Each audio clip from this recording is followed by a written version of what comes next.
سلام، مهندس فرید نیا هستم از آموزشگاه معماری پایدار. آیتم بعدی که میتونیم بهش اشاره بکنیم بافت یا تکسچر هست و مطالعات نشون داده بود اگر کف فضای کلاس رو با موکت فرش بکنن بر یادگیری دانش آموزان و دانشجویان تاثیر بیشتری میذاشت. ببینید چقدر این علائم محیطی میتونه بر رفتار انسان و ادراک یک محیط تاثیر بذاره. مورد بعدی فضاهای مکث و حرکته.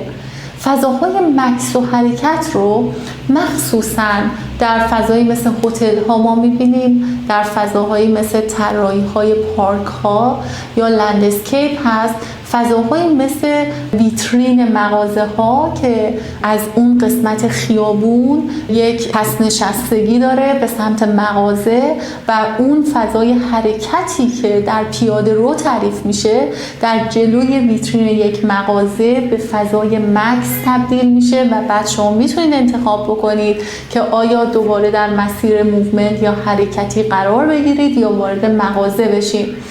و در فضاهای مثل پارک ها استفاده از فضاهای مکس یا حرکت یا spaces of pause and movement خیلی مهمه، به طوری که شما در جاهایی که میخواین مخاطب خودتون محیط رو بیشتر درک بکنه اون رو مجبور میکنین به مکس. آیتم بعدی احساس امنیت که شما رو دعوت میکنه به ماندن در اون فضاهای امنی هستن که حالا ممکنه با گشادگی فضا این مسئله براتون ایجاد بشه یا با نوری که وارد فضا میشه یا مسیرهای امن تعریف شده در فضا رو به صورت safe and staying بکنه و همه این موارد رو ما مثلا در پاساژ ها میبینیم، پاساژ هایی که طراحی شده هستن، اون مسیر پله برقی هایی که تعریف میشه، اون مسیر آسانسورها، ارتباطات عمودی که به صورت امن تعریف میشه بر feeling safe and staying تاثیر مثبت میذاره. آیتم بعدی که میتونیم بهش اشاره بکنیم احساس ترس و گریز از یک فضا هست. A feeling of fear and escapism.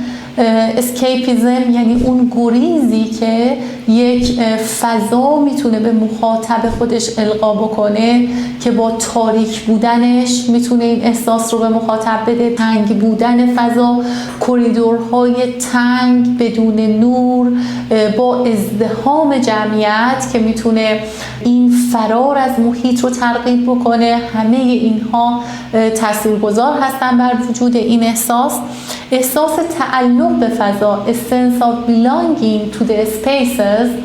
آیتم خیلی مهم این هست که به مخاطب خودتون احساس تعلق به فضا یا sense of belonging رو بدین. این احساس باعث میشه مخاطب شما در فضا بمونه، از فضا لذت ببره و تمام محیطی که شما براش طراحی کردید رو با تمام ویژگی‌هاش بپذیره و دوباره بخواد به این محیط برگرده.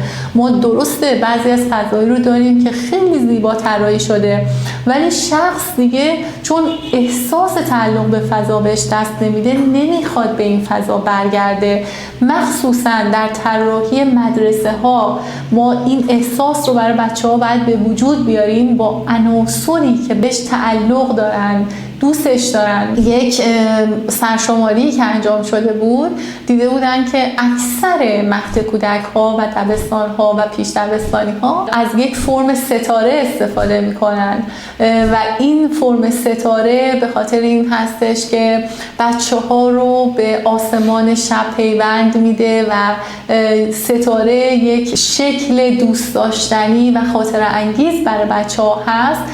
در دیوار اکثر مدرسه ها پیش دبستانی ها با این فرم پوشیده شده و خیلی جالب بود. بعد از اینکه ما مطالعات معماری ایران رو داشتیم دیدیم که اکثر بناهای معماری ایران هم با گره سازی هایی تزیین شده که فرم ستاره و خورشید یا شمسه و ستاره درش خیلی تکرار شده و ما این رو در اکثر گره‌سازی‌ها می‌بینیم. استفاده از فرم‌هایی که برای افراد دوست داشتنی هست میتونه به اونها احساس تعلق به فضایی رو بده.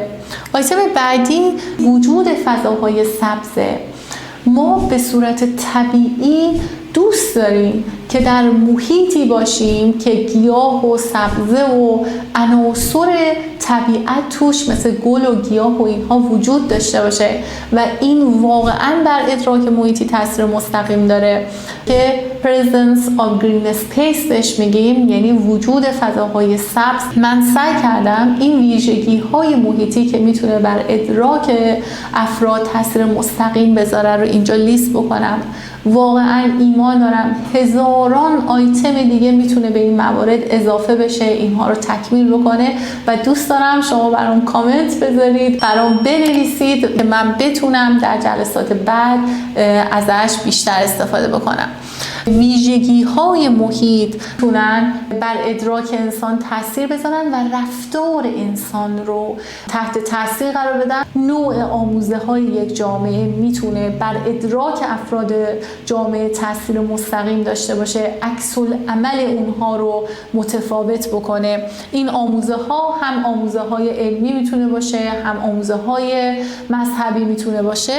کیفیت و کمیت آموزش هست. ممکنه شما بگید که ما این لول های آموزشی رو طی کردیم ولی کیفیت و کمیت اونها در اون حدی نبوده که اون احساس توجه شما رو ترغیب بکنه، اون تمرکز شما به آیتم های محیطی رو ترغیب بکنه. آیتم بعدی که میتونم بهش اشاره بکنم سواد بصری یا ویژوال لیترسی هست، یعنی اینکه ما بتونیم علائم و نشانه ها، تصویرها، رمزهای یک جامعه رو بتونیم بخونیم. بچه‌ها این خوندن دقیقاً مثل همون آموزشی هست که شما خواندن و نوشتن رو یاد گرفتید، همونطوری که به شما الفبا رو یاد دادن، بعد تونستید بعد از اینکه این حروف الفبا رو کنار هم چیدید کلمات رو بسازید، بعد تونستید با کلمات جمله بسازید، بعد گرامر یاد گرفتید، بعد تونستید با این فعل و فاعل و کلمات مفهوم‌ها یا ایده‌های خودتون رو به جامعه برسونید. سواد بصری هم یک سری علائم بصری هستن مثل علائم رانندگی. شما هر جا توقف ممنوع رو ببینید متوجه میشین که اینجا نباید پارک بکنید، اینجا نباید توقف بکنید، یا مثلا کوه در حال ریزشه. اینها علائم بصری هستن که باز میتونه بر عکس العمل انسان ها تاثیر بذاره.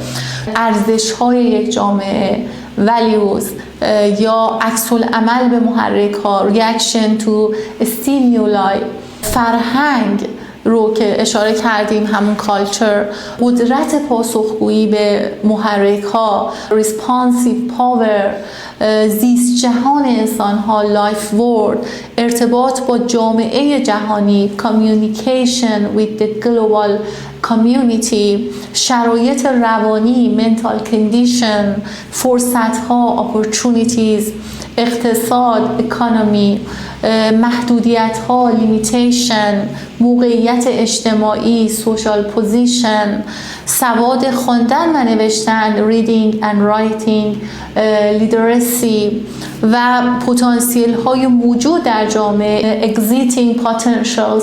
همه این موارد میتونه بر ادراک شما از یک محیط و عکس العمل شما در رابطه با محرک های محیطی تاثیر بذاره که امیدوارم به عنوان یک دانشجوی معماری اینها رو مد نظر خودتون قرار بدید.